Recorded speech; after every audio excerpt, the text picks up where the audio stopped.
Hello everyone, welcome to SRIRAM'S IAS, myself Karuna Mishra, and today we will be discussing GS paper 3, and from the GS paper 3 we will be discussing the questions from Science and Technology and Environment and Ecology and Disaster Management. GS paper 3 has always been the tricky part of UPSC means. UPSC means even if you go and see the mark sheets of the people who have appeared, GS paper 3 is somewhere where they do not get more than double digit marks. 70, 80, 90 इसके ऊपर नहीं बच्चा जा पाता है. One of the reasons why it is seen that the students are not able to get triple digit marks or marks over 100 in this region is because it is a very specific subject requirement in this paper is very specific, and the students make the mistake of writing very generic answers. Generic answers लिखते हैं, generalized language में लिखते हैं, they write in a very generalized language and therefore they end up losing the marks. Let us try to understand what should be the approach for writing the questions from these topics. Now, when I talk about the questions which were from both the Science and Technology and Environment and Disaster, together they had 9 questions. You have 5 questions from Science and Technology and 4 questions from Environment and the Disaster Management. So, the 4 questions I will discuss after I finish discussing the Science and Technology question. The 5 questions from Science and Technology were a balance, a mix. You had the questions which were directly from the newspaper articles. For example, Nitin Gadkari Saab had declared, he is the cabinet minister, he had declared that India will now be free of the toll booths, and the automatic deduction will be done of the toll tax, and see, on those lines you have a question on the technology employed for the electronic toll collection. So, direct question from the newspaper article was asked here. Then there is a question on intellectual property rights. Now, intellectual property rights, as we all know, is explicitly mentioned in the main syllabus from the Science and Tech part in your UPSC syllabus, and in the intellectual property rights they have asked about the areas from biotech. The question with respect to life material, it talks about the biotech. So, the first question that is mentioned over here is, what is the present world scenario? What is the present world scenario of intellectual property rights with respect to life materials? Although India is second in the world to file patents, still only a few have been commercialized. Explain the reasons behind this less commercialization, 10 marks. So, in Science and Tech you had 3 questions of 10 marks. You had a question on the tolls, electronic tolls, you had a question on the digital personal data protection, and you had 2 15-marker questions which was on asteroids as well as on the technologies which can be used for the supply of the clean water. So, if you ask me, I understood there was a theme which was very common throughout the GS maze, that was fresh water. Freshwater related question was asked in the form of glaciers also in GS paper 1, you also find it here, and also somewhere in the other subjects there was the need or the scarcity of water has been highlighted. So, those students who plan on giving the examination in future, how should you see this paper and what should you learn from this? From this paper you have to learn 2-3 things. One, anything which is in the current. For example, there was an asteroid which was supposed to hit Earth in September, but it missed, and the question was asked over it that let us say if there is such asteroids which hit the Earth, do we have any system in place which can avert this catastrophic? Another question which is directly from the current affairs is on the changes from FASTag to GPS based or GNSS based toll collection system. Then there was a standard question on standard theme which was on IPR as well as the biotechnology or living products and the current status of IPR on this. Then there was also a question on the act which was around this. You also had similar questions last year अगर आपको याद हो तो air control और air pollution control के ऊपर लगातार 2 साल सवाल आया था. For continuous 2 years there was a question on NCAP guidelines which was associated with the air pollution. So, similarly that theme has been continuing, if not in environment then in science they are asking about the act or the laws which have been passed. This is about the digital personal data protection, also called as the DPDP law, which has been created, or this law is based on the European Union, the data protection law of the European Union. And then you have another question which has been asked on the whole freshwater technology. So, I see that what are the technological ways of making sure that there is availability and accessibility of fresh water, that has been asked here. Let us try to attempt each question not in the same order, but in the order of importance I have created them.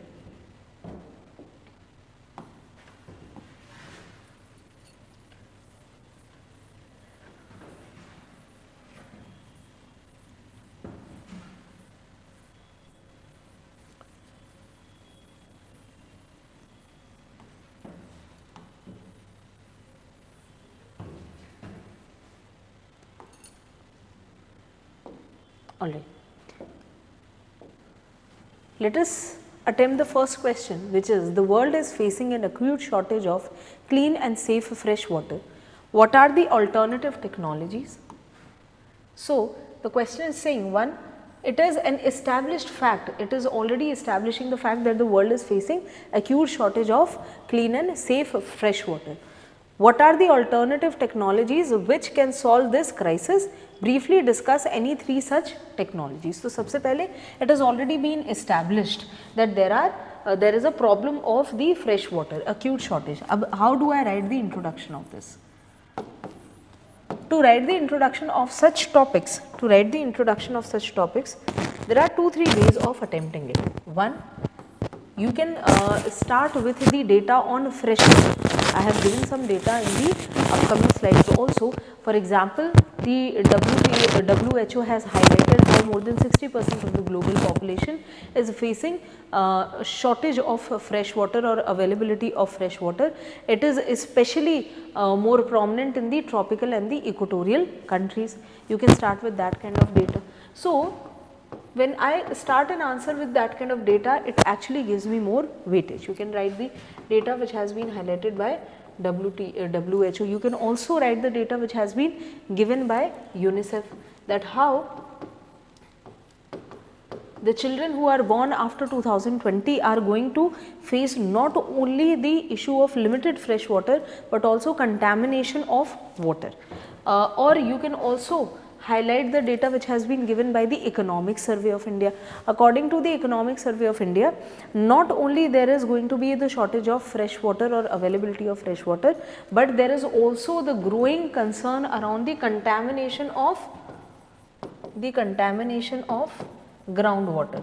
So, there is severe groundwater contamination, and this groundwater contamination is resulting in a lot of issues, not only in the areas which depend on agriculture, but also the areas which are depending on groundwater for their drinking water needs. If I look at India, in India the Deccan part, the peninsular part is very much dependent on the groundwater. Now,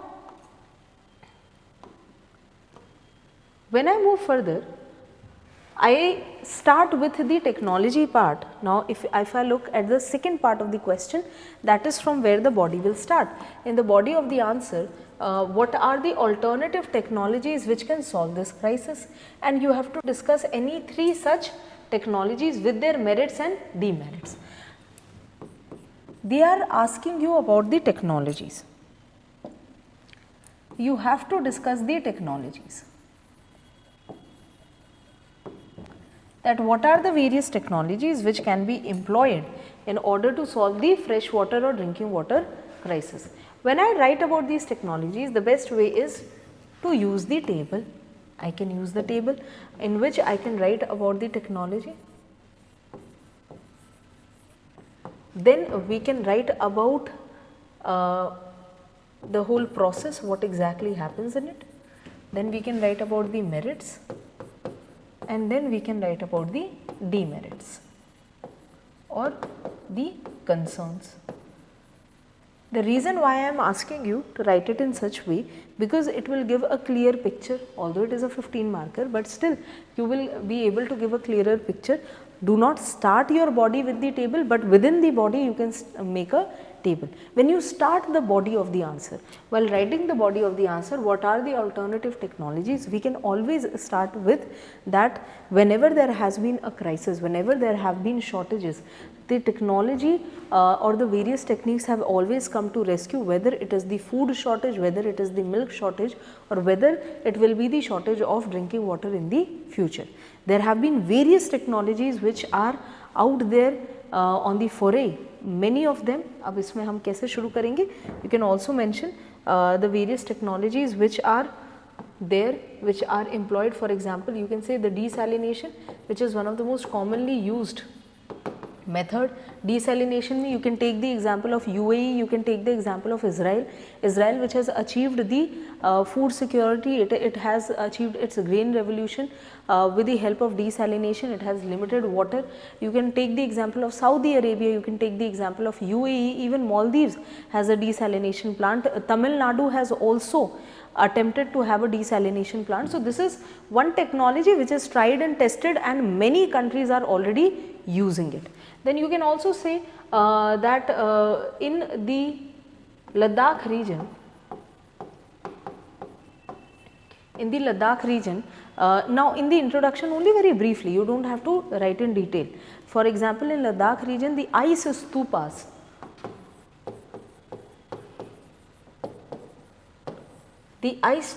which are being built by Phuntsuk Wangdu, the original Phuntsuk Wangdu, that is here Sonam Wangchuk. Sonam Wangchuk is an activist from the Ladakh region, and he is he is not only creating awareness among the people, but is also telling them the techniques to conserve fresh water. Ladakh is a very dry and arid region which has the problem of the drinking water. He has solved the problem of drinking water by teaching the methodology of not only capturing the atmospheric moisture, but also converting it into the ice stupas which can be used for the drinking water or availability. Then you can also say that the use of nanotechnology, by the use of nanotechnology. Now nanotechnology say I cannot create water or I cannot capture water from the atmosphere, but with the nanotechnology I can with the help of nanoparticles, nanoadsorbents, nanomaterial, nanofibers, I can have better filtration. My filtration plants can be much more better. I can create better active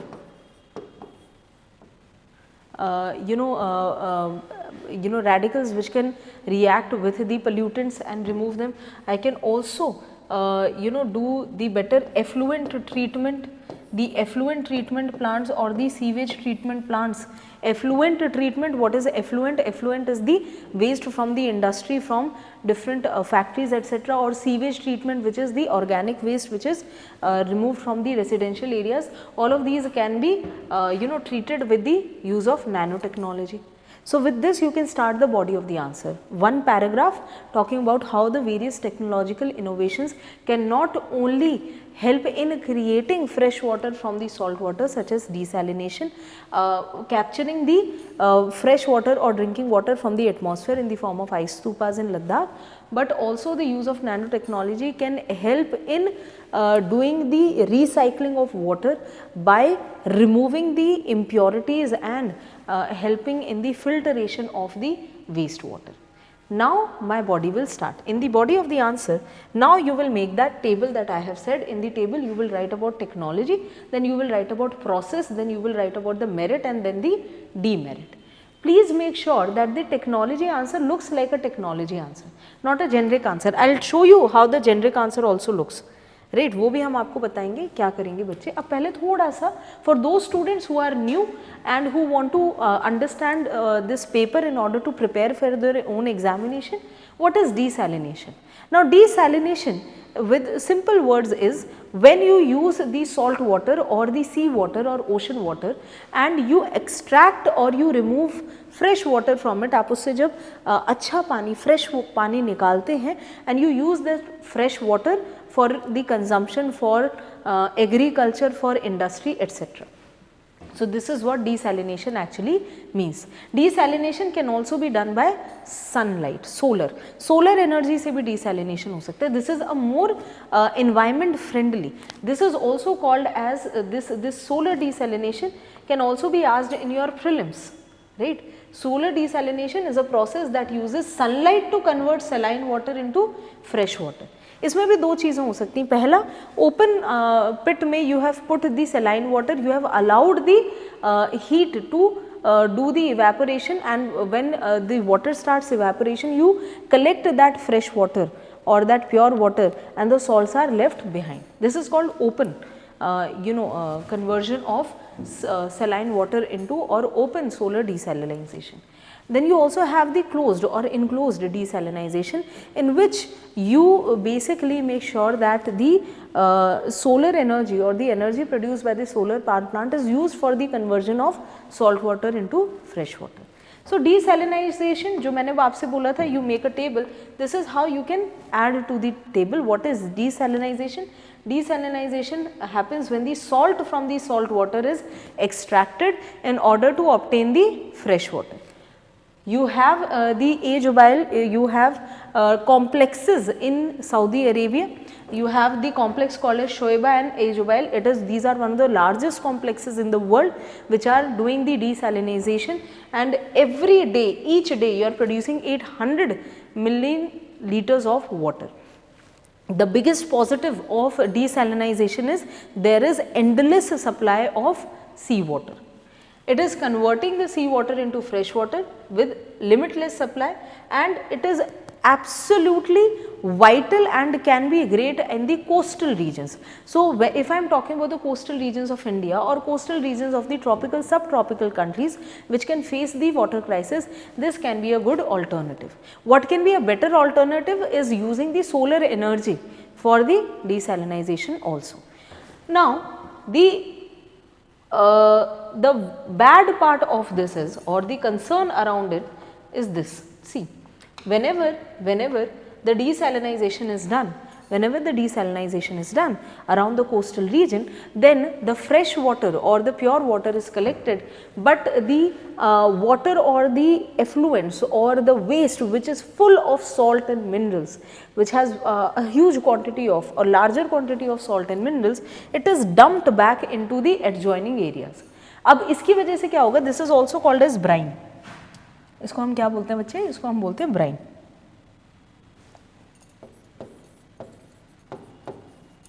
So when this brine is dumped back into the sea water or the areas around it, this brine actually increases the salt water concentration in that region. So if the salt water concentration increases in that region, it basically changes the or has an adverse effect on the biodiversity. So the flora and fauna also suffer, as you know that the marine animals, the aquatic animals are highly sensitive towards the salinity and temperature. So आपका sea surface temperature, salinity, these are they are very sensitive towards it. So desalination का जो एक the concern part is that the brine which is disposed is very harmful for the marine ecosystem. Now coming to the other technologies, as I said that nanotechnology can also be used for ensuring filtration and the availability of fresh water.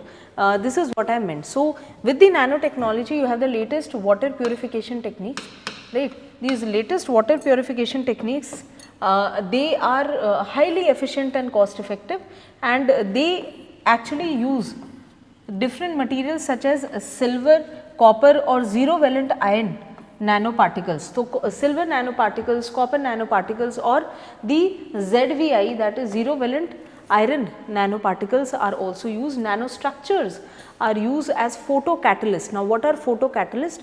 Photocatalyst एक technique होती है photocatalytic filtration या removing the impurities from the plants, we will discuss that.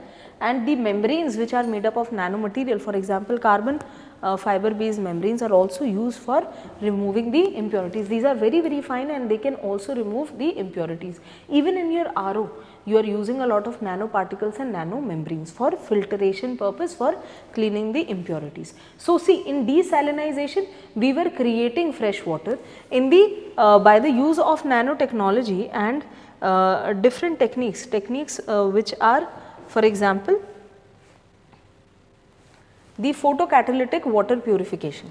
So, photocatalytic water purification, I have added a diagram also. This is a technique for removing the impurities. तो जब मैं मेरी body में वो table बनाऊंगी, उस table में मुझसे 3 टेक्निक्स उन्होंने ढंग से पूछी हैं. Write in detail. The first technique which I can write is desalinization.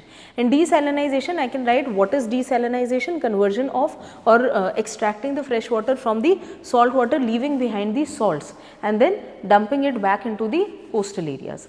That is one technique. Benefits is limitless supply. It can solve the water crisis if done properly. Another benefit is the cost effectivity also, since this technique has been employed for a very long time now and there are many countries who have gained an expertise on it. So, the overall cost as well as the expertise, the human resource have already been created around this technique. Other techniques are comparatively new. So, the capital investment is high, the cost of technology is high and also the human resource is not yet trained in that. So, other techniques, for example, for filtration purification, now this I have taken from groundwater. So, for groundwater we can use the photocatalytic water purification. It is a green technology that uses light to remove the pollutants from water. So, when you write the technology, you will write in the heading photocatalytic water purification. What is the process? In this process, the light is used to remove the pollutants from water. The process can break down the organic pollutants into water, carbon dioxide and other molecules. It can also reduce or oxidize the inorganic pollutants, especially the heavy metals. So, मुझे जो ground water में सबसे बड़ी दिक्कत है, especially in India and everywhere else, is the heavy metal contamination. तो बेटा ये जो मेरी दूसरी टेक्निक है, it can actually help with the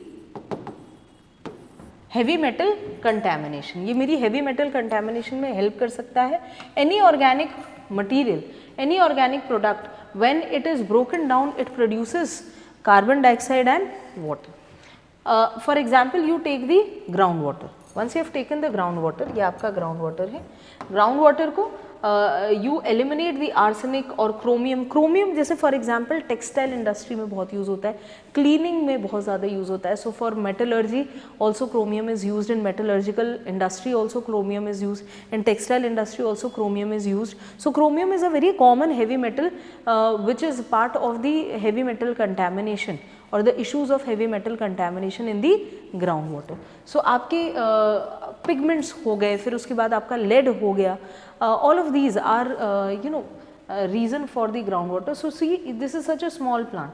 So in this small plant, let us say in the groundwater I charge it with solar power. This is the solar panel, and by using the light I am removing the photoreaction is taking place. Photoreaction is taking place with the help of photocatalyst. Photocatalyst, the water purification system can be devised to reuse photocatalyst particles. So the water is run through the photocatalyst and this photocatalyst removes the heavy metal contaminants or the pollutants away, and they are separated and the processed water is removed. This is the processed water which is given to the people as potable water. See, it can actually solve the crisis in your Vidarbha region, in the interiors of Maharashtra, in the interiors of Karnataka, etc.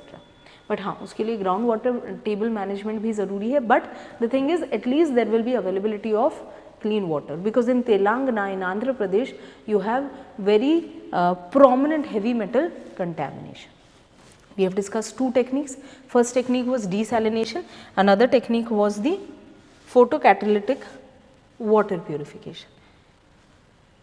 These are the advantages. These are the advantages for those who want to make the notes. These are the advantages which I have already mentioned. You can pause the video and you can write these advantages. Now talking about the third technique which is being used for sewage water treatment. So हमने पहली technique which we have studied is for desalination, providing the fresh water or drinking water. Second is cleaning the water which has the pollutants, which was the catalytic purification. And third is when you try to create a good amount of water, if not potable but for other purposes, and in true sense if you do it properly can also be used for drinking purposes, is the automatic variable filtration or AVF. Now AVF method is the water filtration technique which is used for sewage water treatment, for effluent treatment. For example, right now the Vadodara district has deployed the AVF technique. You are also cleaning the lakes of Pune, the lakes of Bengaluru, for example, Pashan Lake near the Katraj tunnel region. You are cleaning that lake as well, because the lot of sewage was being dumped into these lakes, and now you are cleaning the water of these lakes. So in this filtration system that uses, now the second part of the column was what was the process. So the process is, it uses a downward flow of, it uses the downward flow of filter media to clean and upward flow of the influent. You do not need additional cleaning, it is comparatively simple.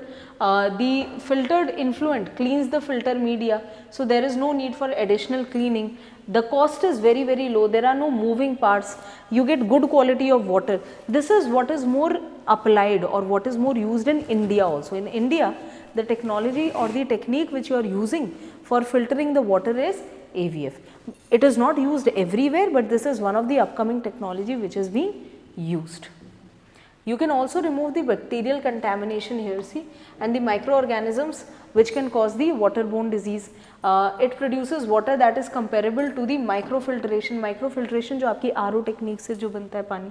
So it is used. Your waste water is also recycled and you have more availability of water. Now coming to those mistakes which students do when they see these type of questions. जब बच्चे ऐसा question देखते हैं, they end up writing an answer which is like this, right? I have purposefully put a slide that this is what you do not have to do. The moment you see that what are the technologies which can be used for making the drinking water available or for purification, we start with desalinization, chalo theek hai, this everyone will write, but then rainwater harvesting, drip irrigation, wastewater treatment, grey water recycling, all of this has been discussed in the previous 3 techniques also, but they are talking about the techniques or technologies. Understand, this is a very generic way of writing the answer. Marks इसमें मिलेंगे पर बहुत अच्छे नहीं मिलेंगे. अच्छे marks किस में मिलेंगे, जब मैं प्रॉपर टेक्निक्स या टेक्नोलॉजीज मेंशन करूँगा, right? So do not make that mistake. Now coming to the next question which says that what is the technology being employed for electronic toll collection on highways? What are its advantages and limitations? What are the proposed changes that will make this process seamless? And would this transition carry any potential hazard? इसको हम क्या करते हैं, इसमें ये भले ही 10 number का question है, it has 4 parts. It is a 10 marker question with 4 parts. What are they trying to ask you here? सबसे पहले, what is the current technology? What is the current technology? The current technology about what? About the electronic toll collection.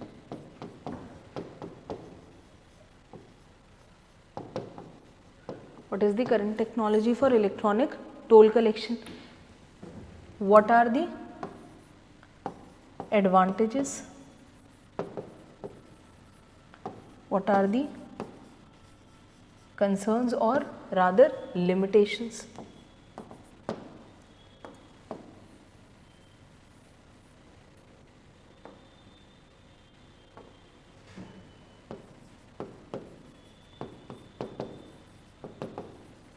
Right. तीसरा part, changes क्या लाए हो आप, और ये जो चेंजेस हैं इसके साथ कंसर्न्स क्या हैं, क्या दिक्कत आ सकती है. Basically this is what they are trying to ask. what is the current technology, how are you collecting the toll electronically. Second is इसकी क्या advantages हैं, क्या दिक्कतें आ रही हैं. Third is what are the changes that you are bringing. And fourth is if you adapt these changes, if you implement these changes, what are the possible concerns that it will raise. अब इसको थोड़ा सा समझते हैं. First, what is the current technology? Currently, you are collecting the tolls, especially on the highways. After 2021, FASTag was made mandatory on the highways. It is not that you have to have the FASTag, but every toll should have a lane or should have the availability of FASTag. ये वो website और ये वो article है Indian express का जहाँ से ये क्वेश्चन बना है. There is a proper article which is based on the changes in the toll collection from Indian Express and various newspaper, and this entire question is actually based on that, because in these news articles they have talked about the current technology, they have talked about the next technology that they are going to implement, what are the differences between them, what are the advantages it is going to have and what are the possible concerns that it will have, और ऐसा का ऐसा उन्होंने question बना दिया. तो बच्चे इसमें दो चीज़ें समझ में आनी चाहिए. You should understand two things here. First is that direct questions are being asked from the newspaper articles. Second is that whenever you are reading newspaper, you have to read newspaper very comprehensively and make notes, try to make notes if there is a major change in done, whether it is in policy, whether it is in a system or anything like that. Now, attempting this question, there are two ways to write the introduction of this question.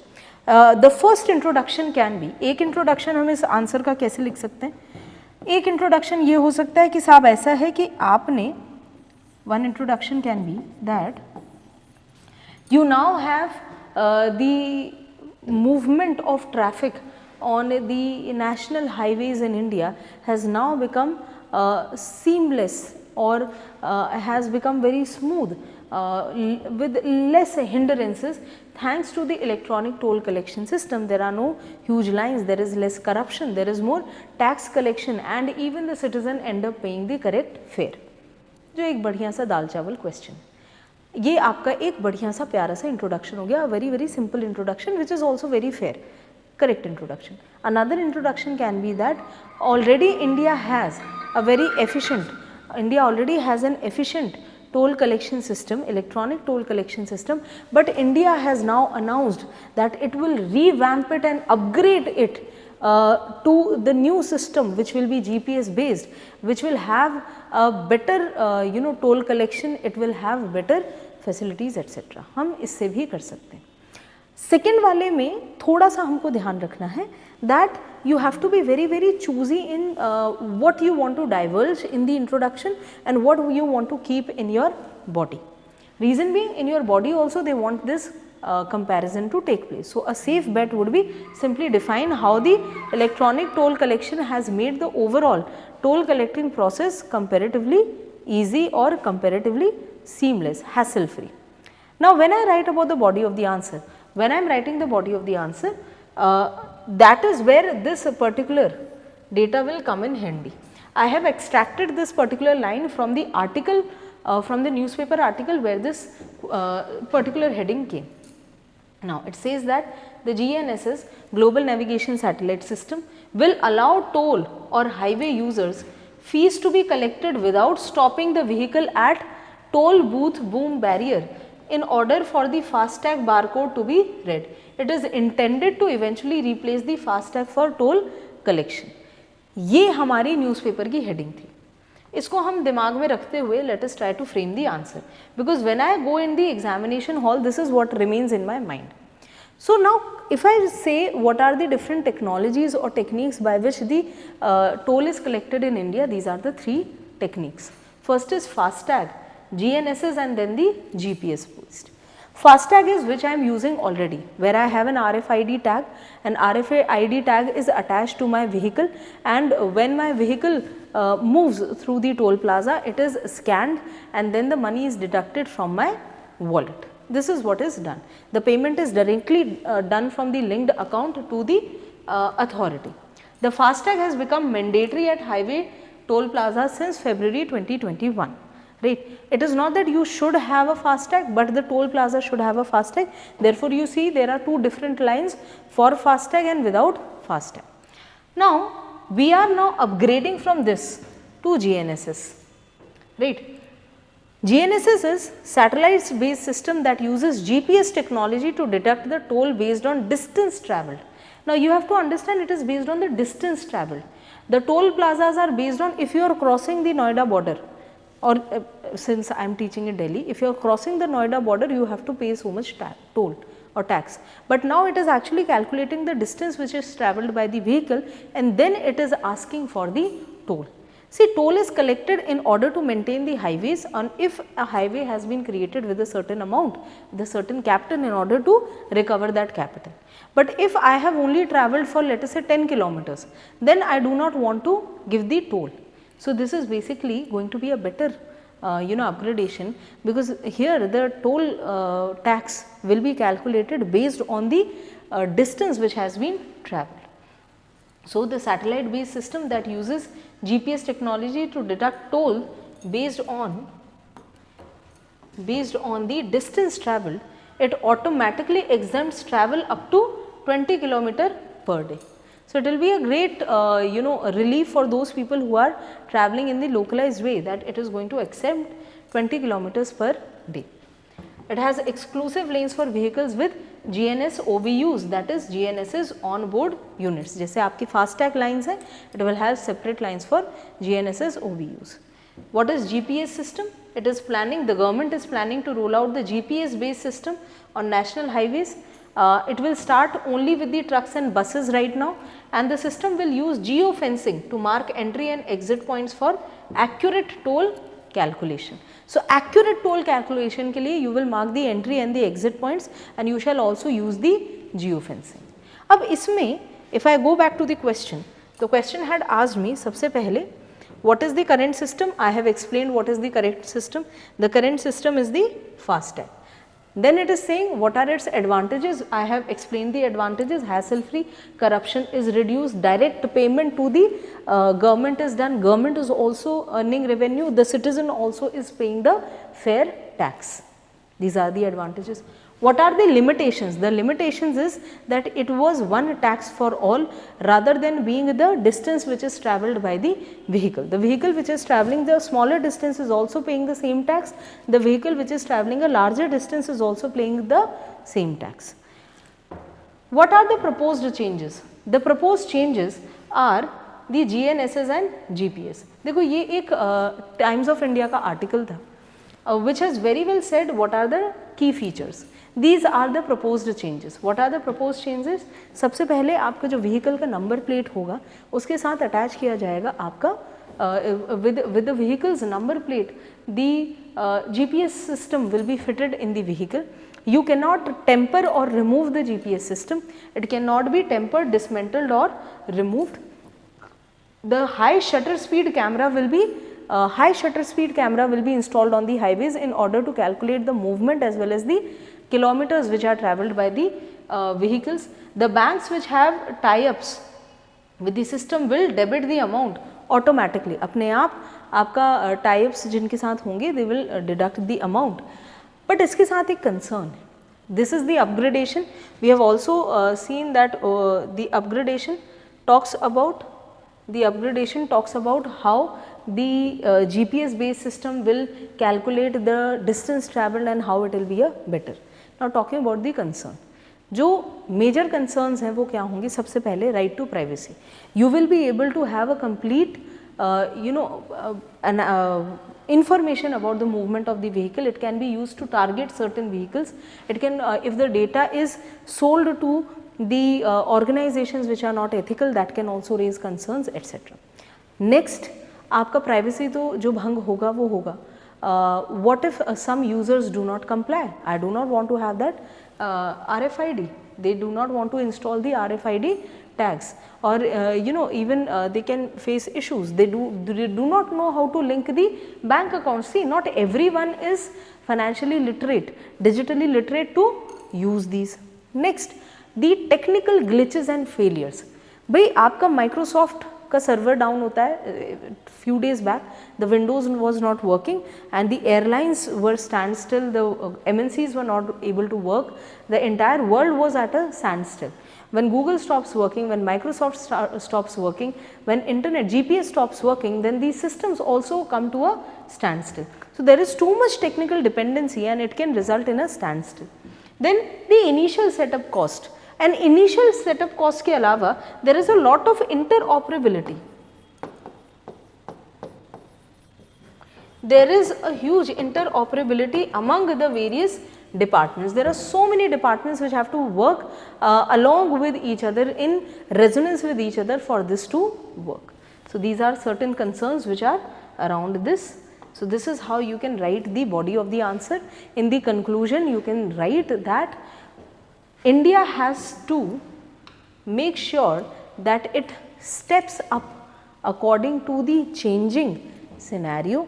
India will be among the few countries which has switched to the GPS based tolling system. India should upgrade its infrastructure in order to accommodate or in order to have this system in place. So write a positive note, write it on the positive note, and India has been very efficient in applying the changes in the highway department. So we have done a great work when it comes to the national highway building as well as the management. Now coming to the next question.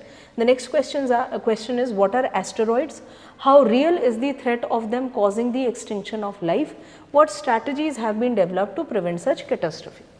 बड़ा प्यारा question, बड़ा अच्छा question. ये जो questions होते हैं वो marks दिलाने के लिए आते हैं. These are the questions which are asked in the paper in order to give you good marks. सबसे पहले the introduction is the most obvious introduction. In this most obvious introduction, you have to simply define what is an asteroid. In the introduction, you have to solve this part of the question, that what are asteroids? What are asteroids? Asteroids are nothing but small bodies which are not huge enough to be called as planets or moons, and they revolve around the sun. Majority of the asteroids are revolving around or between the Mars and Jupiter. So ज़्यादातर जो asteroids हैं वो कहाँ पर revolve कर रहे हैं? Between the Mars and Jupiter. This is what they are talking about, that if the asteroids comes very close to the earth and hits the earth, can it have the possibility of extinction of life? For this you have to highlight how the dinosaurs were extinct. The reason we do not have dinosaurs is because some 10 kilometers huge asteroid actually hit the earth, and therefore the dinosaurs are now extinct. What are the strategies? हम क्या कर रहे हैं? For example, you are having the DART is NASA's technology in which you are deflecting the asteroid. Then you are also having laser ablation, then you are also having nuclear explosion near it. I will be explaining it. These are the different ways by which you are making sure the asteroid is deflected and its orbit is moved away from the earth. अब इससे पहले what are the different types of asteroid? Now let us take it as a class for knowing what are asteroids and types of asteroids. A very simple definition is the asteroids are small, rocky, metallic or icy objects. Small, rocky, metallic or icy objects that orbit the sun but are too small to be considered as planets. So they are too small to be called as the planets, but they orbit around the sun. What is their range, size? They can be as small as a pebble, can be as huge as 600 miles across.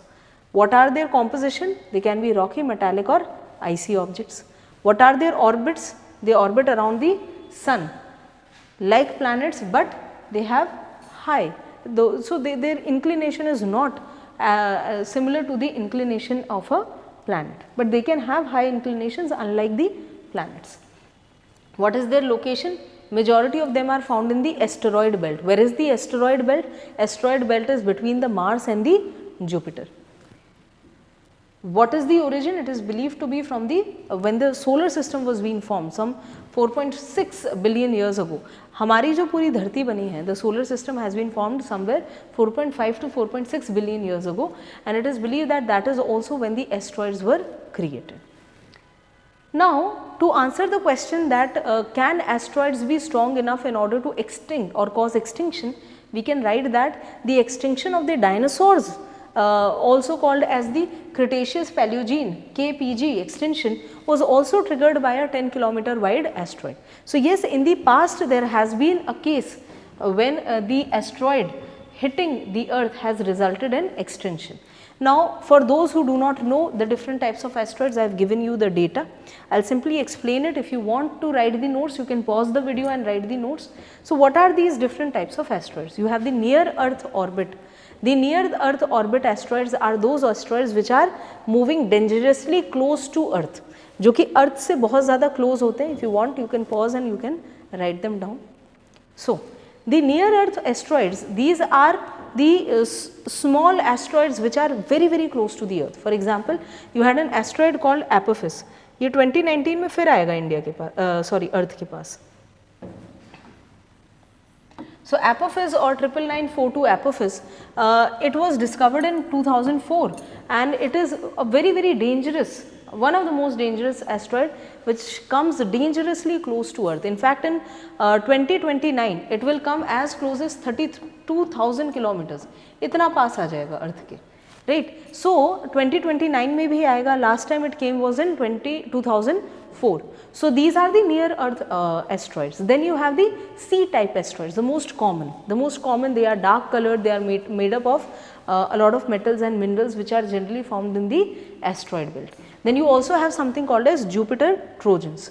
Jupiter Trojans are the asteroids which are found orbiting the sun, but they are orbiting the sun in the same inclination as Jupiter. तो या तो Jupiter के आगे move कर रहे हैं या Jupiter के पीछे. So they are either moving ahead of the Jupiter or behind the Jupiter, and they are called as the Jupiter Trojans. Then you have the meteoroids.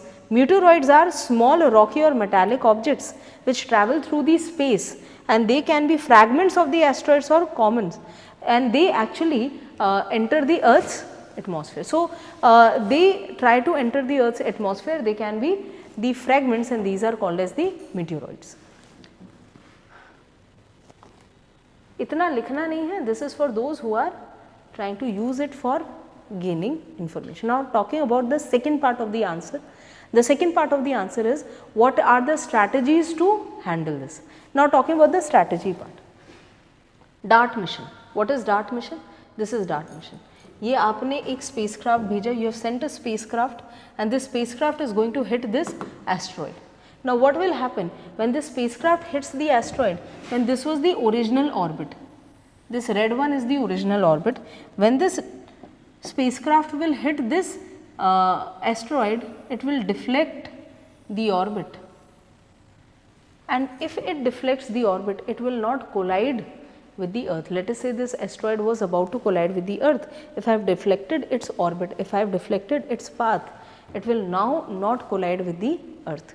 Another is this kind of ablation, laser ablation, that I actually target an asteroid with very strong laser and I literally burn it down.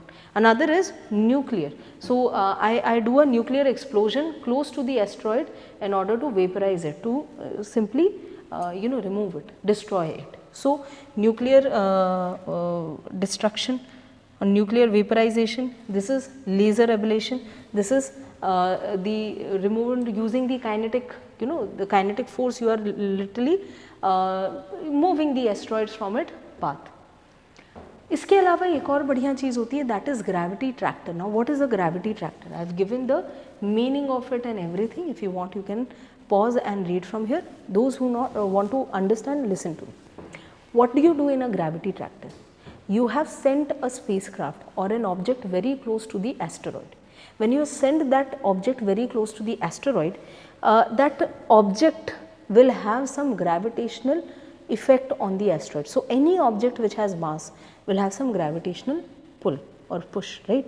So वो gravitational effect जो होगा, that gravitational effect will actually over the time slowly deviate that asteroid from its path and will deflect it, and the asteroid will change the path. That is gravity tractor. Very slowly you are changing the path of the asteroid. So this is the official website. I have added the links also so that you can understand them. So this is the official website from where I have found the ways by which you can deflect the asteroids. It includes monitoring and detection. It includes monitoring and detection. Programs like Near Earth Orbit, NEOO, that is Near Earth Object Observation of NASA. It basically tracks all the objects which are coming towards the Earth and they predict the potential collision. Then you have the deflection using the kinetic impactor. DART mission जो था आपका DART, DART mission, which is Double Asteroid Redirection Test. DART mission, which was done by NASA, is an example of deflection using kinetic impactor. You are literally hitting the asteroid with some spacecraft in order to change its trajectory. Then you have the gravity tractor. This concept involves placing a spacecraft near an asteroid and using its gravitational pull to slowly alter the asteroid's trajectory.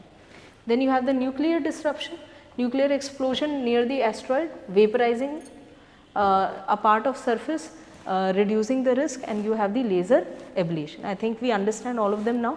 You can write it in your answer as well. This will be the body of the answer. So, then we can write how to conclude the answer. In conclusion of the answer, you can say that the either you can use ISRO's initiative. See, ISRO के पास अभी कोई अपना program नहीं है. ISRO does not have any dedicated program as of now for deflecting the asteroids. But ISRO does have a plan that in 2029, when Apophis will come very close to the Earth, how much close? Around 32,000 kilometers. इतना पास आ जाएगा asteroid Apophis. So when Apophis will come very close to the Earth, at that very time, the ISRO will study the asteroid and will study how these asteroids which come very close to the Earth can have an impact on the Earth. So this is the program. Then the Near Earth Object Surveyor. This is NASA's first space telescope, जो सिर्फ किसके लिए design किया गया है? For hunting the asteroids. So this is a telescope, Near Earth Object Surveyor. Near Earth Object Surveyor is the NASA's first space-based telescope specifically designed to hunt the asteroids and comets that might be coming towards the Earth. So you can conclude your answer that with NASA's NEO surveyor, India, the global agencies, the world agencies are gearing up to prepare themselves for avoiding any possible collision with asteroids and prevent any kind of extinction of life as has happened in the past. You can also say Neil deGrasse, he's a Hollywood celebrity and also an space enthusiast. You shouldn't quote him directly, but you can say that the scientists and the astrophysicists predict that the asteroids hitting or coming closer to the Earth is a reality that can happen at any point of time. We have to be prepared in order to make sure that it does not happen and the human race is not extinct or wiped out.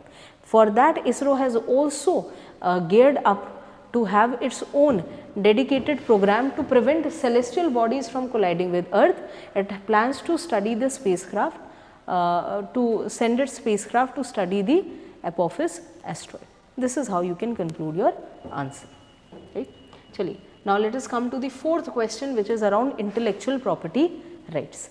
Now intellectual property rights, what are intellectual property rights? Basically, whenever there is any idea, any thought which is novel, which is unique, which has some utility for the human race or for the mankind, which does not cause exactly mass destruction, you honor that idea by giving it the property rights, intellectual property rights. That is, I used my brain to create something and now I want to be rewarded for it.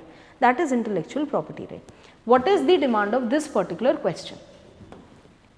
In this particular question, they are saying that what is the present world scenario of intellectual property rights with respect to life materials. Now, what are life materials? Life materials are the living objects. They can be the plants, they can be microorganisms, they can be bacteria, they can be even insects, anything. They are the examples of the life materials. What is the current world scenario of intellectual property rights with life material? And then India is a second in the world to file the patents. Still, only few have been commercialized. Give the reasons why the commercialization is not taking place. तो ये क्या बात कर रहा है that India दुनिया में second highest patent filer है. In fact, I have given the link of the report of NASSCOM. According to NASSCOM, India has filed for nearly 83,000 patents. See, 83k patents, 83,000 patents were filed in 1 year. So, India is filing a lot of patents, but they are not converting into products. Why are you not making products? You are doing innovation, you are finding new techniques, but you are not converting them into meaningful products. That is the cause of concern. So, you can start your answer, you can give the introduction in two ways. One is explaining IPR in India. For explaining IPR in India also, I have given you this information, infographic. You can say that in India the IPR provides the protection to the innovator or the organization which is involved in the novel thought or the process or the procedure or the technique by giving them patents in the form of patent, trademark, copyright, plant breeder right, utility model design, geographical indicator, trade secrets, etc. When it comes to life material, they are basically telling you why in the area of biotechnology you do not have many products or commercialization of the patents that you have. So, if I look at the report, now this is what you can use in the introduction, this is for your extra information. Let us say there is another question in prelims or mains which is related to intellectual property right, this is the additional information. So, what you can write in your introduction, India is making a bigger mark on global stage with 83,000 patents filed in India in the financial year 2023. This growth is of 24.6%, highest since financial year 05. So, this is one of the highest growth, 2005 से अभी तक की सबसे ज़्यादा growth है, and the increasing share is over MNCs, the former accounted for 50. अब ये क्या है, आपके ज़्यादातर multinational companies and in the multinational companies also deep technologies and digital technologies are having a larger share. This is the additional information. With this you can start your answer that India is making its mark with such high number of patents. Now, how do I proceed with this answer? सबसे पहले in this answer they have asked you what is the global scenario. When I talk about the global scenario, I have to mention two things. One is TRIPS which is an agreement under WTO, and second is Nagoya Protocol. Nagoya Protocol which is a protocol under the conservation of biodiversity or CBD. So, Nagoya Protocol which is a protocol under the conservation of biodiversity or CBD. Now, CBD which has an aim, if I talk about the aim of CBD, Nagoya Protocol, Nagoya Protocol says that there should be access to biological and genetic resources, biological or genetic resources, and the fair and equitable sharing of benefits accruing from the commercialization or commercial use under the Convention on Biological Diversity. So, what does Nagoya Protocol says that if there is a commercial use of the genetic resource or the the living resources or the biological resources, then in that case that commercial benefit should be transferred, it has to be transferred to the all the stakeholders who are part of the Convention on Biodiversity, and it has to be fair, it has to be equitable, right. Then what is biological material? Biological material is everything from a prokaryotic cell, from a very simplest form of cell to the eukaryotic cells, that is everything that is part of the living world will be considered as biological material, also called as the life materials. Life materials are the biological resources such as the genetic material, plants or animals. इसमें क्या क्या आते हैं madam? इसमें GM crops, your genetically modified organisms, genetically modified bacteria, viruses, animals if any, etc., all of them. Why we have a lot of research but we do not have the commercialization, that we have to understand. Now, this is for the global scenario. What is the global scenario? If I look at the question said that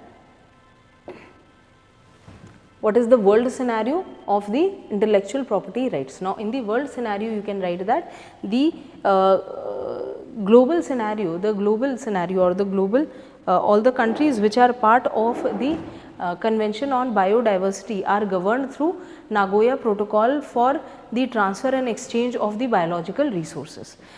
This exchange takes place through under the guidance of the TRIPS document or the TRIPS agreement, under which the exchange or the trade can take place.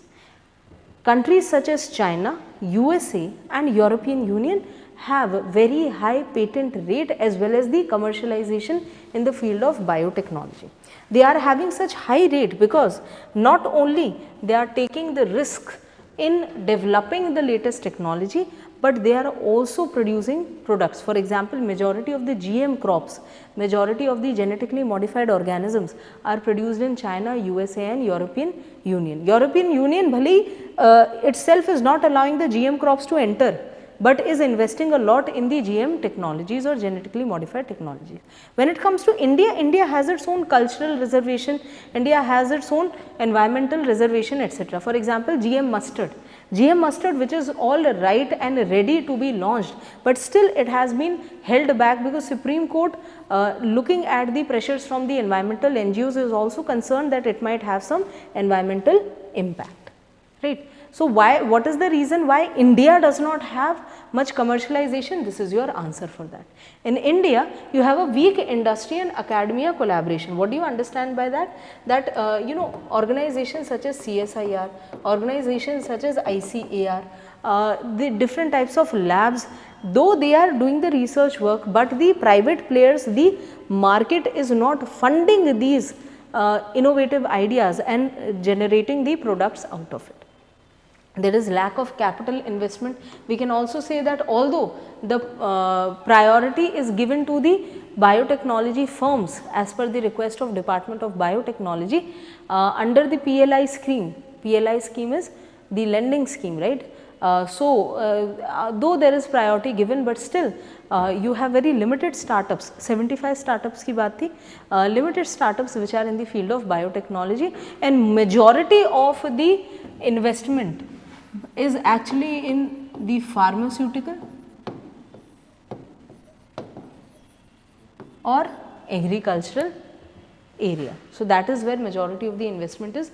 When it comes to regulation, long approval time is there. You need a lot of time, a lot of patience for your project to get the approval.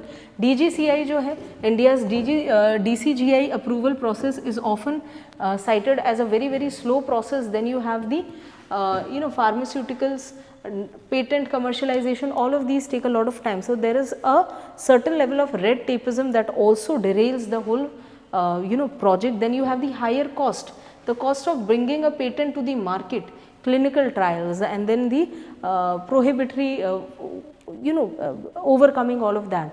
That also takes a lot of time. And then the infrastructure, one of the biggest problems. See, India is considered the pharmacy to the world. India is considered the pharmacy to the world. We are considered pharmacy to the world because we are one of the largest producers of the drugs, but these drugs are generic drugs. We are still not making the active ingredients. India needs to move from being called the pharmacy to the world to being the lab of the world.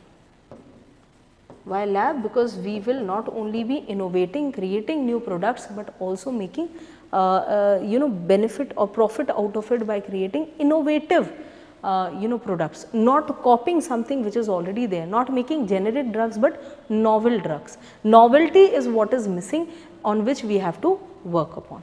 So, this is what you can write as the drawbacks why India is lacking behind. Now, talking about the conclusion, how will you write the conclusion of this answer? In the conclusion, you can talk about the Kapila, which is the Kalam program for IP literacy and awareness. Kapila is a program which is dedicated for the students of school and universities, creating awareness regarding IP literacy, intellectual property rights, the literacy and awareness, how they can file for patents for their innovation, promoting innovation in that. Apart from that, India also has the National Intellectual Property Awareness Mission, also called as NIPAM. NIPAM जो है वो 2021 में it was launched and it is providing awareness and basic training in educational institute, in colleges, in universities. It is providing the education for the young generation to be aware of the intellectual property, to create more patents and to benefit from them. We want to create the scientist. We do not want to create a workforce which is working for someone else. We want to create the innovators. So, this is how you can conclude the answer. Now, coming to the factual question of science and tech. ये जो question है इसमें I'll simply discuss the crux of this answer.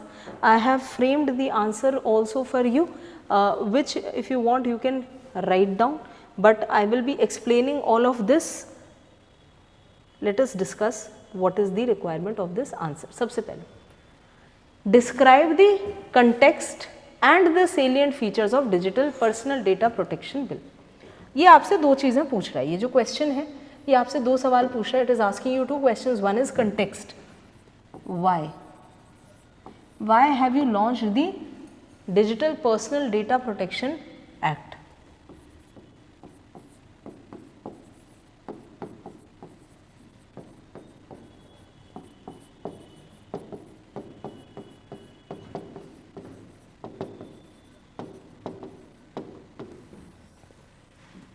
And then what are the salient features, right?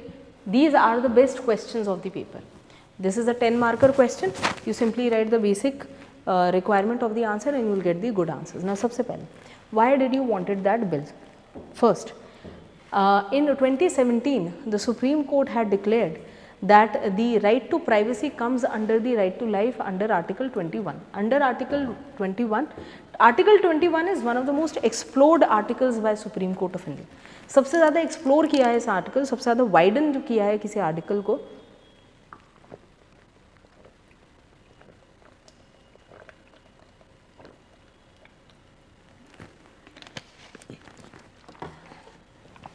That is your Article 21 right to life. So, first Supreme Court has time and again told the government that you cannot mandate Aadhaar card and PAN card, everything linked to the bank accounts, and not make sure that the bank accounts are safe.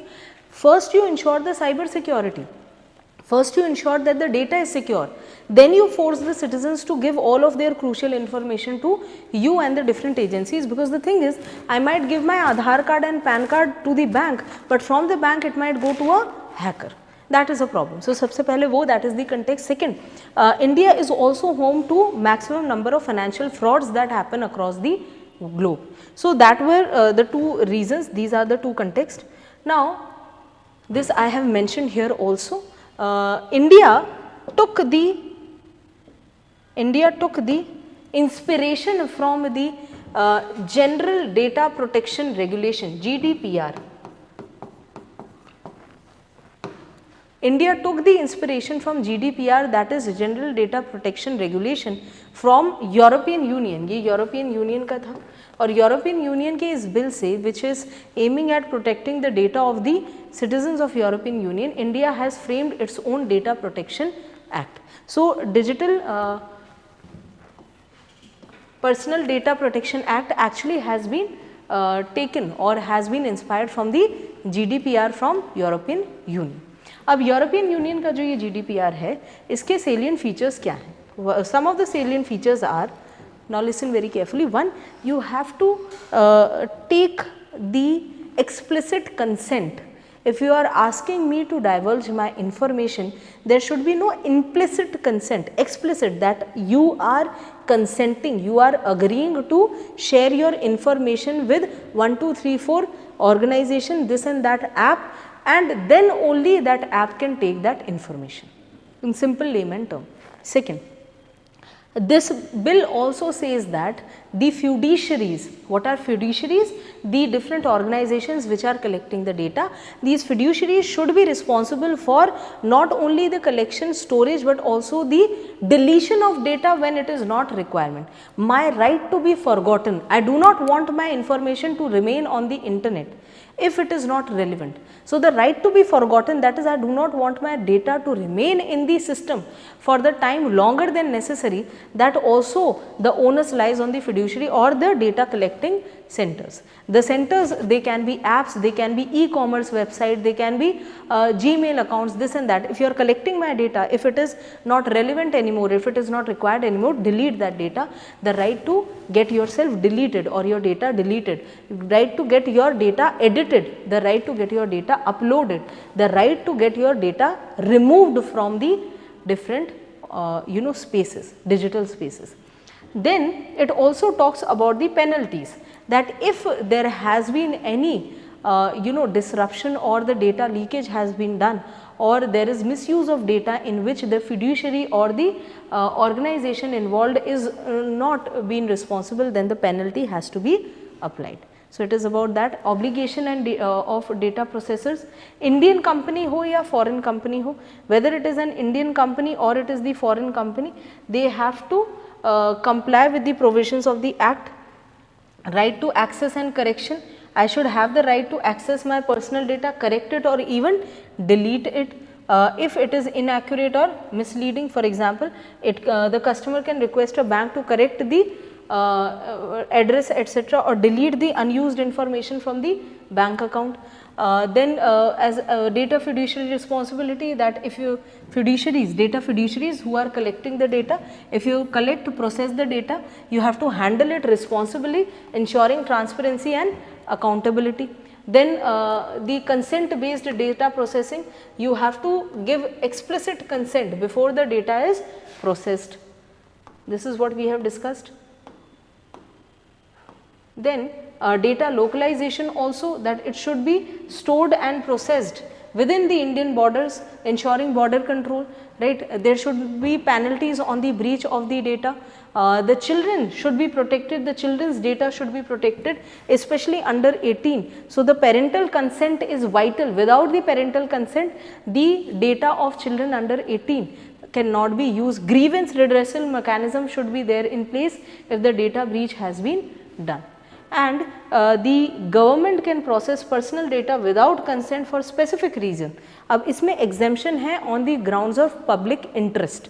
What is the exception based on ground of public interest? Government can get the data, or government can access the data if it is for national security, law enforcement, or in emergencies such as pandemics. In that case, the government can access the data without the consent. Alright, so this was my attempt to discuss the questions with you. I am not simply going by the introduction and then body and the conclusion format. I wanted to teach you these concepts also, especially those students who have plans of giving this examination in the future. If you happen to have any doubts, please reach out to us. I will try to solve your doubts. Now, coming to the second half of the video, which is the environment and disaster management. You had 4 questions from this particular area. There were lesser number of questions compared to last year. These 4 questions include 2 15 marker and 2 10 marker question. So, the overall weightage was around 50 marks from this particular topic, and from science and tech it was around 60 marks. So, if you calculate the overall weightage of science and technology and environment and ecology, it was more than 100 marks in this paper, nearly 110 marks. So, now let us do the first question. The first question, which talks about the industrial pollution. The industrial pollution of river water is a significant environmental issue in India. Discuss various mitigation measures to deal with this problem and also the government initiatives in this regard. इस question के 3 हिस्से हैं. सबसे पहले it is talking about the industrial pollution. It is not talking about any other pollution. It is focusing on the industry. Industrial pollution in which region? River water. It is not talking about the land pollution, land degradation, air pollution. It is simply talking about only water pollution. So, very good contoured question. ये questions बहुत अच्छे होते हैं. These are good scoring questions where the boundaries have been defined. Discuss the various mitigation measures to deal with this problem and also the government's initiative. तो सबसे पहले इस problem को solve कैसे करें? What are the mitigation measures and what is the government of India doing in order to solve this problem. I have given you two introductions here. Both of these are introductions. Pehla introduction, both I have taken from the official website. This data I have taken from, this was I think from Down to Earth, in the Down to Earth magazine. I had read it sometime, and this is from WHO, right. So, the WHO has given the data that the industry accounts for about 20% of the fresh water withdrawn worldwide. So, out of all the fresh water, 20% of the water is especially withdrawn, is removed from their systems, whether it is lakes, whether it is rivers, whether it is groundwater, etc., only for the industrial purposes, not just in India, worldwide, and this water is used for production and then it becomes polluted. In some cases, it is properly cleaned by industrial wastewater recycling systems, but often is discharged untreated into nearby public waters, and therefore, it is not without reason that the factories are still mainly located near rivers, lakes and seas. I think एक बहुत प्यारा एक बंधा हुआ introduction, a very contoured introduction, the introduction which is catering to the demand of the question that why the industries are responsible for river pollution. It is also justifying why still many of the factories are located near the river, because it is easy for them to discharge the waste. Another introduction you can give this is introduction number 2. In the second type of introduction, according to a study conducted by UNICEF and WHO, 1 in 4 individuals worldwide lack access to safe drinking water. Similarly, World Bank highlighted that the health cost attributed to water pollution in India constitute about 3% of the nation's GDP, totaling near 6.7 to 8.7 billion on an annual basis. So, what have we done? We have deviated a little from river pollution and given a general glimpse of how there is a lack of drinking water and how the pollution has an impact or has a burden on the economy. Both of these introduction can be used. Whatever you feel you are confident or comfortable around, you can use them. Please do not write in the introduction what is water pollution. It will be too basic. They are not asking you water pollution. They are not even asking you how the water pollution takes place because of industry. इस type के questions में ना, my request to you is, my advice to you is, go a little notch higher. Have a better introduction. It will give you a good start in the paper. Now, when I am writing the body of the answer, in the body of the answer I can say that the industrial pollution of river water is a significant environmental issue in India, right. अब इसमें how will I move further? It is now talking about what can be done, how can I reduce the water pollution and what is India doing. अब इसमें मैं क्या कर सकती हूँ, जैसे कि ये effluent treatment plant है, either it is effluent treatment plant or it is sewage treatment plant. Where do I put the effluent treatment plant? I use the effluent treatment plant outside the industries. Some of the industries which are the most polluting industries include the textile industry, the paper and pulp industry, the tanneries,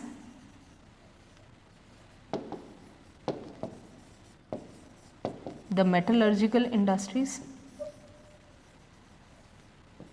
etc.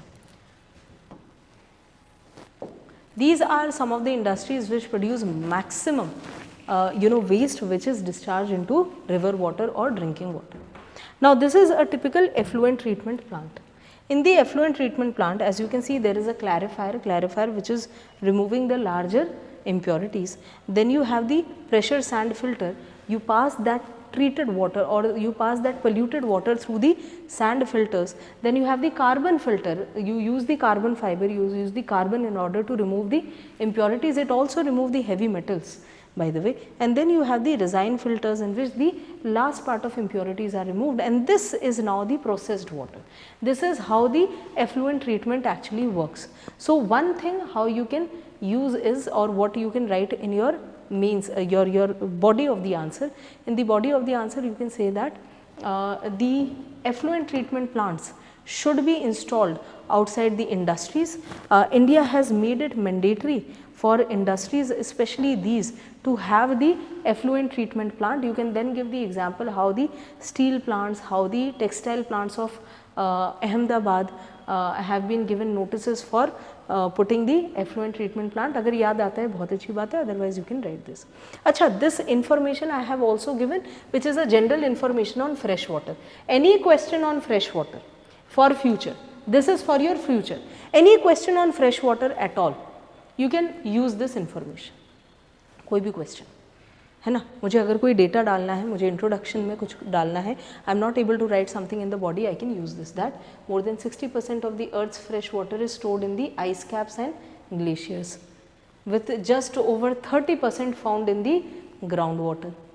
Only about 0.3% of our fresh water is found in the surface water of lakes, river or swamps.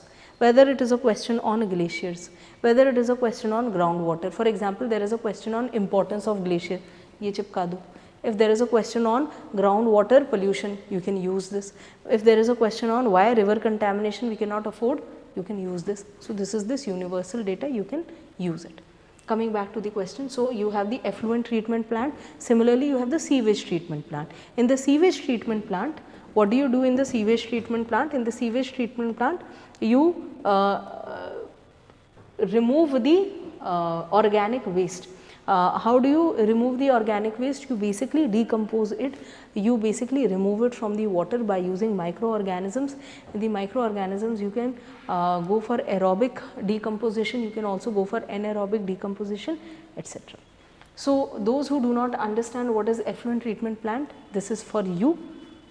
Now, effluent from the industry should meet the national standards for wastewater which are set by the government. The effluent treatment plant or ETP or sewage treatment plant or STP should be designed and operated in such a way that it treats the wastewater to these standards. It can be operated with the help of 4 different ways. What are the 4 different ways? First is preliminary way. In the preliminary way, you remove the solids, oils and greases. You have a primary matter, removal of floating and settleable substances, suspended solids, etc. In the secondary stage, you remove the biodegradable organic material.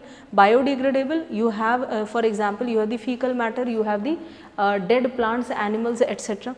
In the tertiary, you remove the residual suspended solids or dissolved. So, let us say there is a question, this information is for those who are giving the exam in future. अब आपका इसके अलावा what are the other ways of treating the waste? What are the other ways? The other ways will include using green technologies,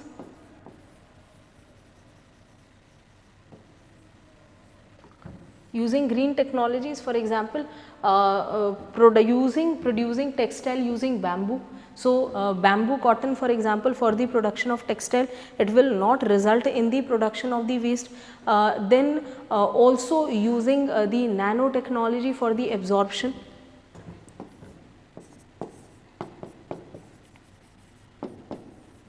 How can you write nanotechnology? Same, if you remember. Nanotechnology will by using the nanoparticles, nanosponges for absorbing the pollutants. You have the nanocatalyst which can react with the pollutants and remove them from the water. Now comes the next part. What is government of India doing? Government ऐसा क्या कर रही है that India the industry should not pollute the water. So, for that India has the Water Prevention and Control Act 1974. It also has the Environmental Protection Act. The Environmental Protection Act is the nodal act, and you also have the Water Act which was recently amended. हालांकि Water Act में थोड़ा सा environmentalists were a bit angry over the fact that the criminal criminal offence, polluting the water is no more a criminal offence. तो पहले आपको jail हो सकती थी. Now you will not go to jail. The penalty can be very high. So it has been decriminalized, although there was a kind of uproar from the environmentalist over that, but still you should know that. Don't write it though. Now the penalty has been increased from 10,000 to up to 15 lakhs. If the penalty is not paid, then the offender can end up into the jail or fined up to twice the amount. Constructing and upgrading sewage treatment plants, requiring industries to install and maintain the treatment plants for industrial effluent.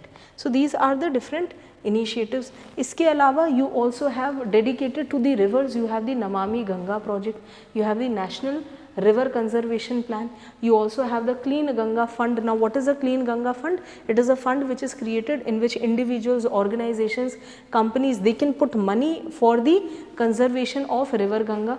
Then pollution control boards, you have the state pollution control board, you have the central pollution control board, and there are also penalties and stringent laws which are enacted enforcing penalties and legal action against the industries. So you have violate pollution control under the Water Prevention and Control of Pollution Act के against भी आपके you can have stringent laws.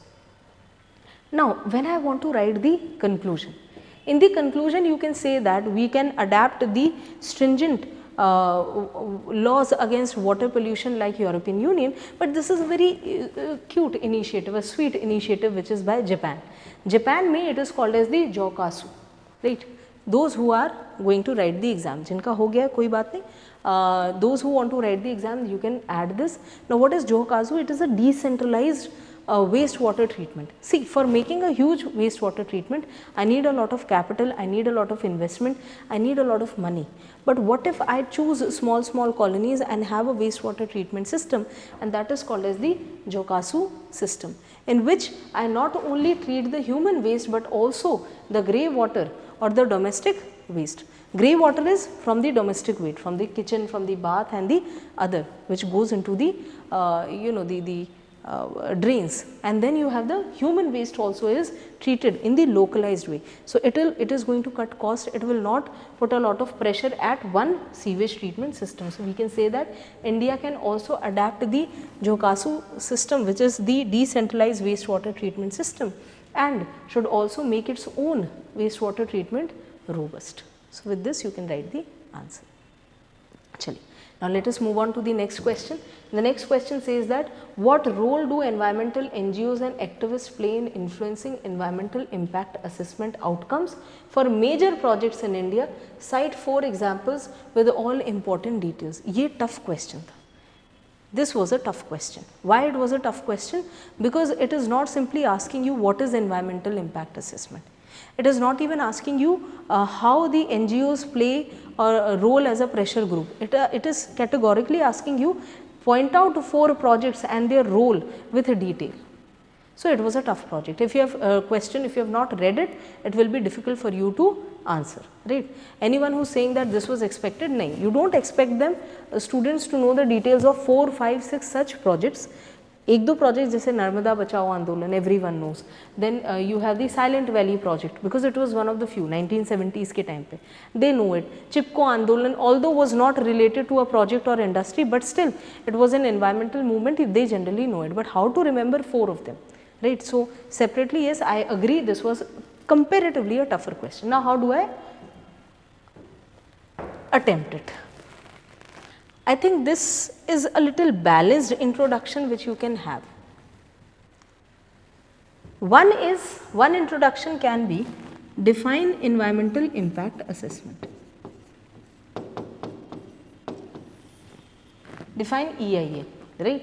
How under the Environmental Protection Act 1986 you have the environmental impact assessment, but environmental impact assessment did not start with 1986, it was after 1994 that initially it was used to be only an executive function that you have to give the impact assessment, but then the legislation came and by 1994 and by the middle of the 90s the impact assessment was made mandatory for any project. Till then it was more or less you can submit a paper in the office of the DM and then at the further levels and you could get the green signal for the project. It was the Bhopal gas tragedy which actually triggered or which created such an uproar that you cannot just allow any project without assessing the kind of effects it will have on the environment and on a larger scale on the people as well. एक तरीका ये है, one is simply define the EIA.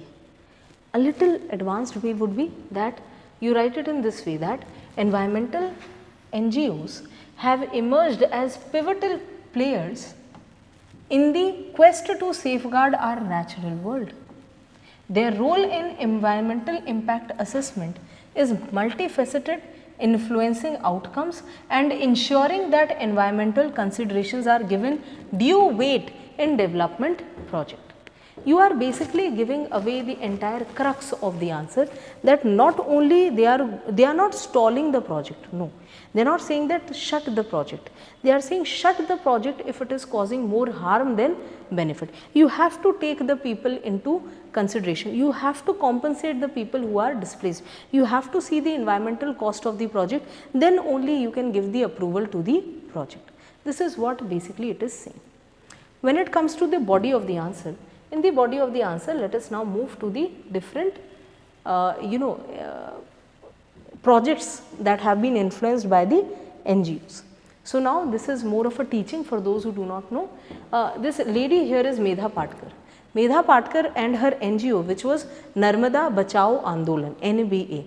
Narmada Bachao Andolan, headed by Medha Patkar, she was a social activist, she was a key organizer of Narmada Bachao Andolan. It was a people's movement. Now, what was happening that because of the building of Sardar Sarovar Dam in Gujarat, many villagers in Madhya Pradesh were being displaced from their regions, and she was saying that if you want to make a project, go ahead, but you have to give due compensation to the people who are being displaced. She did not allow the project to be completed until due compensation was given to the people.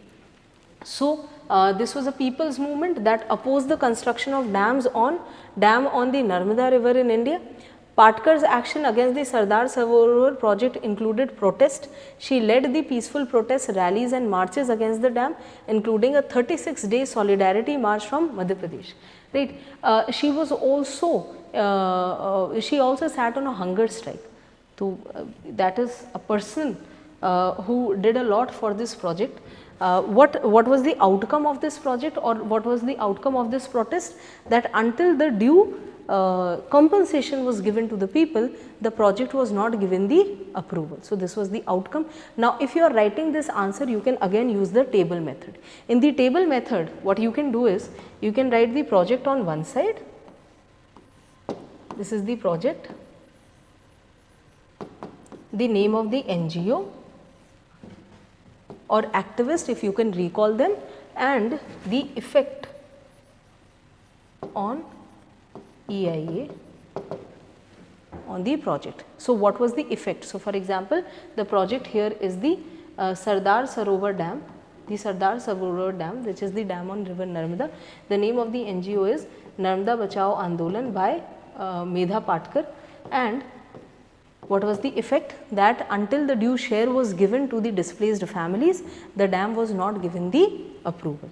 Another such in fact, a very famous initiative was by the KSSP, that is Kerala Shastra Sahitya Parishad. Now, this was basically an organization which was publishing books. So, there was a project, there was a dam which was to be built on the Silent Valley. Those who have written the mains, they already know the importance of Silent Valley. It is part of the Nilgiri Biosphere Reserve. It has lion-tailed macaque. It has very rich biodiversity. It is part of the rainforest system. It is a very important location. They said that if you build a hydroelectric project over here, then it is going to cause a lot of loss to the biodiversity of this region. यहाँ की biodiversity पे loss होगा. We are talking about the 1970s. By the end of the 1960s and beginning of 1970s, this project was started by 1974. The government was thinking of giving the approval, but such a mass movement was orchestrated by this particular NGO that this project was shelved. This project did not see the light of the day as it was having. The movement began in 1966, in the late 1960s, and it formed the public opinion, it generated the public opinion. How did it generate the public opinion? By publishing a techno-economic and socio-political assessment. For the very first time, you are not simply telling the people it is wrong, you are giving them the reason, you are giving them the techno-economic and socio-political assessment report, a proper report, what is the effect of this project going to be on the biodiversity, on the people, on the flora and fauna. You created the public awareness, organized processions, you also across the state called as Shastra Kala Jat to Jathas to highlight the issue. The rallies included street play, dances, folk dances, etc.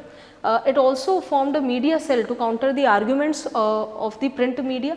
It also generated the environmental assessment. What was the final outcome? The project was cancelled. Another such project that was cancelled due to the role of the NGO was the project of the POSCO.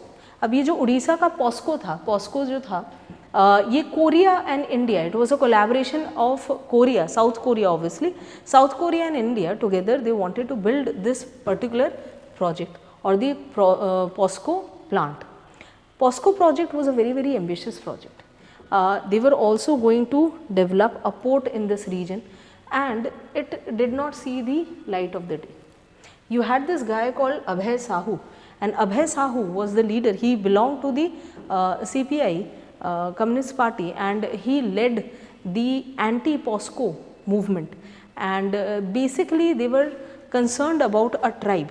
This is the tribe, right? So you have the Dongriya Kond tribe, and this Dongriya Kond tribe, for example, is another group which we are going to talk about. Now coming back to the POSCO project. Now POSCO project में क्योंकि there were forced eviction, there was forced eviction, the resistance was shown by the grassroots tribals. The people were not happy with this project, the people did not want it to be thrown away from their jungles. We are talking about a tribal district. So every person got involved in the project and they simply did not allow the project to see the light of the day. So not only environmental impact assessment was done because of the pressure from the NGO, it was also found that the approval that was given to the project, government ने उस वक्त बहुत जल्दबाजी में approval they the. The government did not even do a proper thorough inspection and assessment and gave the approval, and it was then to defend the human rights, lands, livelihood, protection of the environment, all the communities they came together against this particular project in Odisha. Another such initiative, fourth initiative which we can say is by the tribes, the Kond tribes or the Dongriya Kond tribes. Dongriya Kond tribes ने 2013 में these are some 10-12 villages. Niyamgiri Hills got their name from a local tribal god called as Niyam Raja.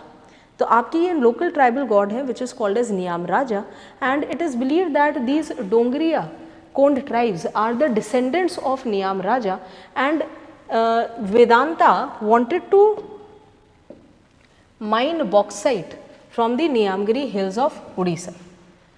And since Niyamgiri Hills are revered by these tribes and these tribes believe that it is their deity or their god who resides in them, it has a lot of spiritual and cultural importance for these people. There was a mass movement, and the Supreme Court also intervened, and Supreme Court empowered the village council that without the Gram Sabhas, without the approval of the Gram Sabhas, you cannot give the clearance to the project. And finally the Gram Sabhas got their due, and the campaign was a high profile UK NGO, आपकी Greenpeace भी इसमें involved हो गई थी, and they also made this project, they highlighted this project, and they kind of disinvested also from the Vedanta on the moral grounds. So these are the 4 projects on which the NGOs they put a lot of pressure, which impacted the overall environmental impact assessment process, and the outcome also was changed because of the pressure by the NGOs.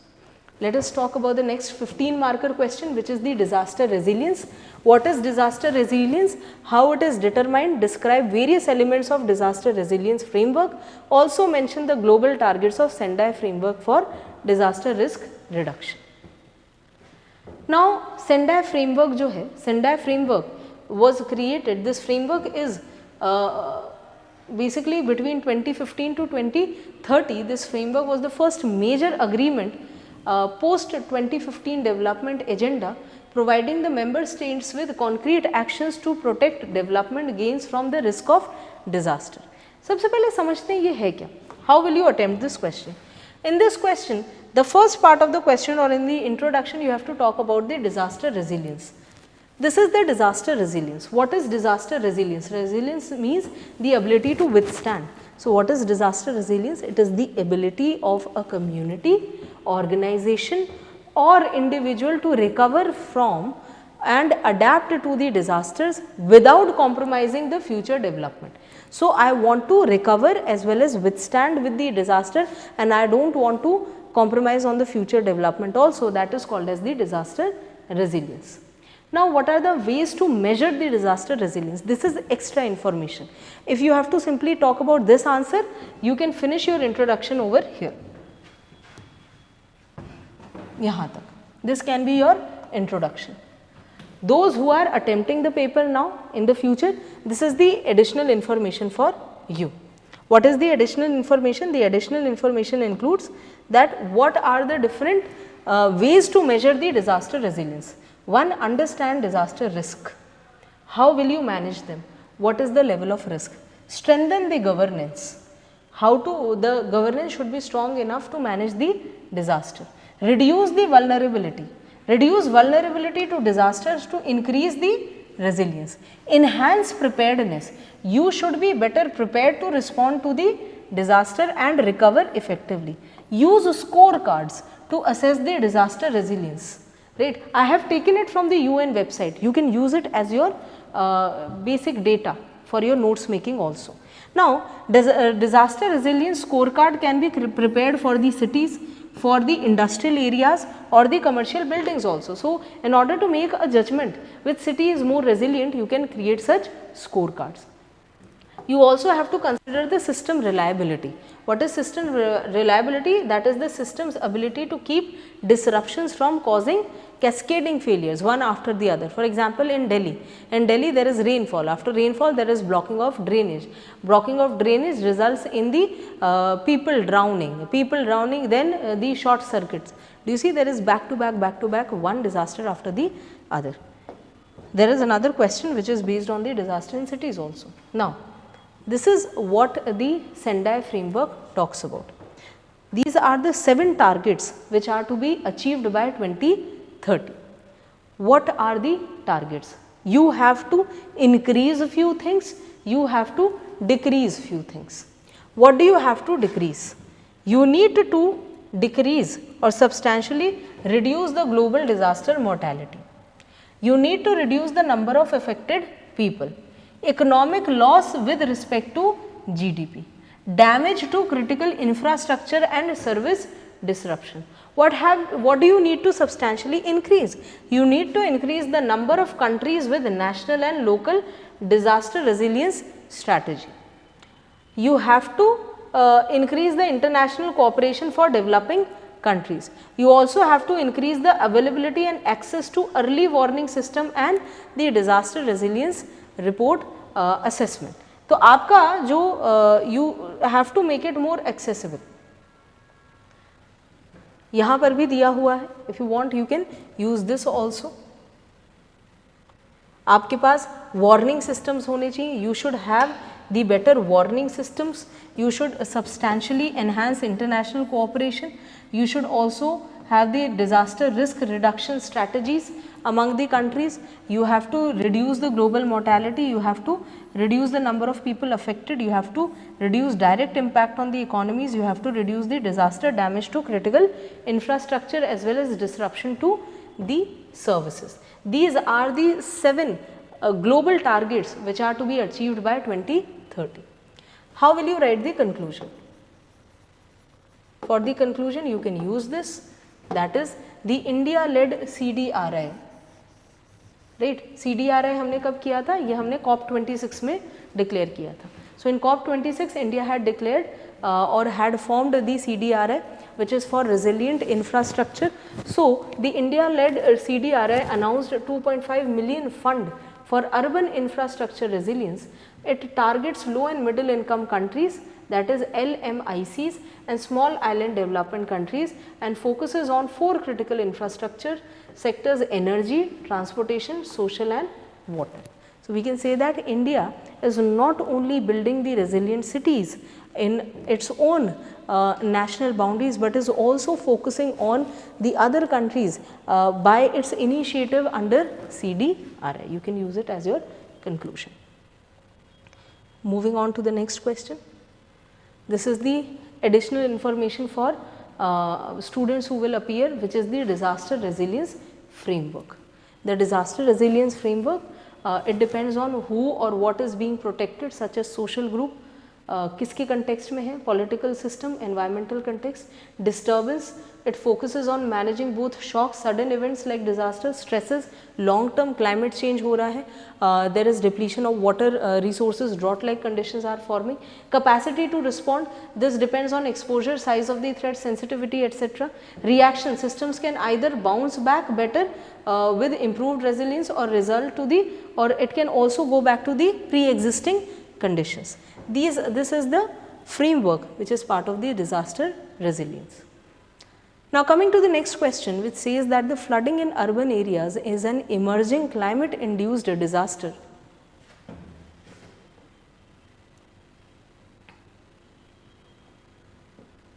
The flooding in urban areas is an emerging climate induced disaster.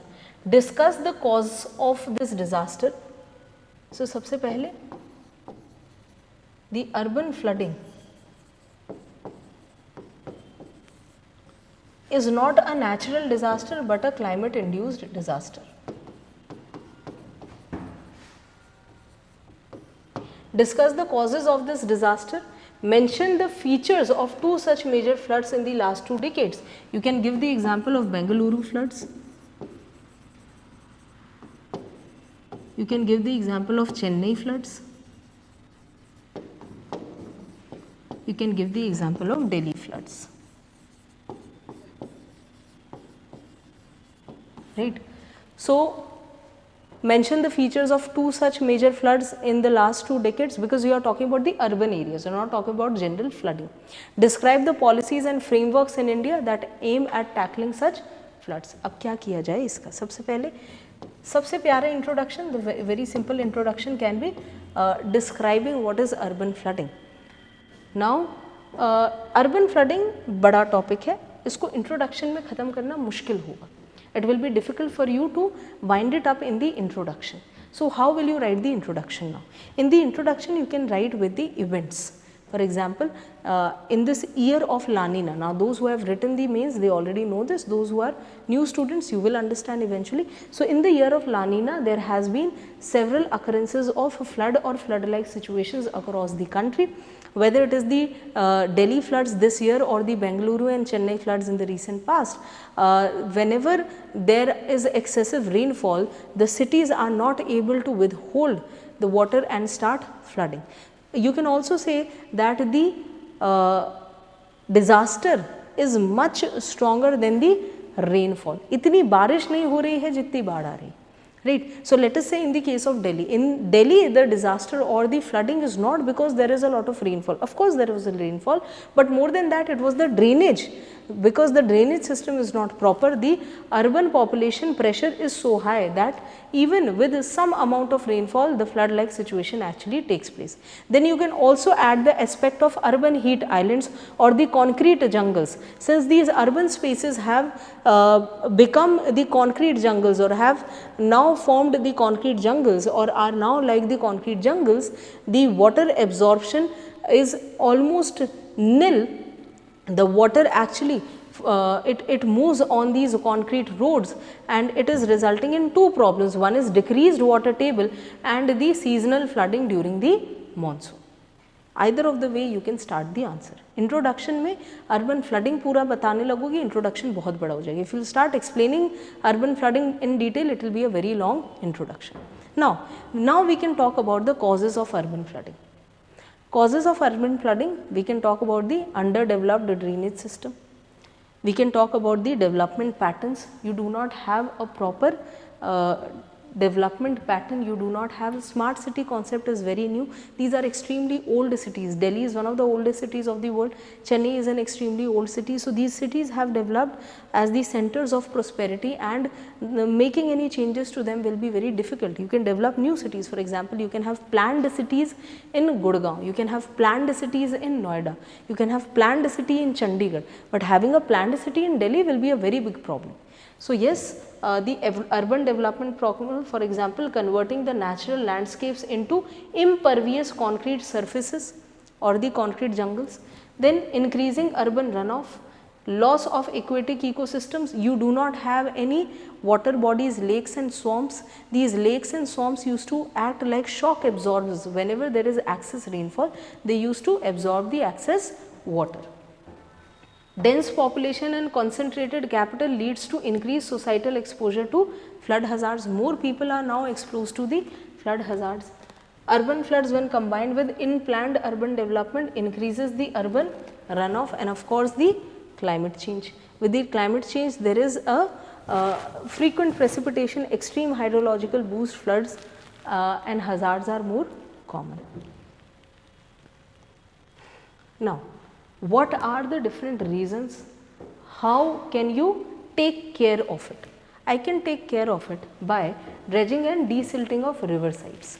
The problem is that even the rivers, since we have the Himalayan rivers, they bring with them a lot of silt.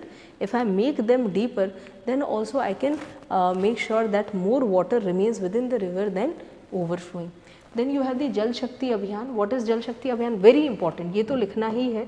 In the Jal Shakti Abhiyan, you want to harvest the monsoon rainfall through creation of artificial recharge structures. Where are you doing this? You are doing it in Pune, you are doing it in Bengaluru, you are doing it in interiors of Maharashtra, you are doing it in the interiors of Karnataka, Telangana. So, आप क्या करना चाहते हैं? You want to create recharge structures, watershed management and reuse the structures for afforestation etc. Then Amrit Sarovar बहुत ही important है, very important, developing and rejuvenating 75 water bodies in each district of the country. Each district should have a water body which will have the excess runoff which is collected in it. Then you have the Ministry of Housing and Urban Development. It has issued SOPs for urban flooding and storm water drainage system manual. आपने states और union territories को you have given, for example, therefore you have the planned cities. You can also write about the RERA norms of building the housing societies, that if you want to make a new housing society, if you want to make a new colony, you have to keep some areas as fallow lands, you have to keep the green patch, you also have to keep an area where the excess water can get collected, to make sure that you do not end up creating new urban concrete jungles.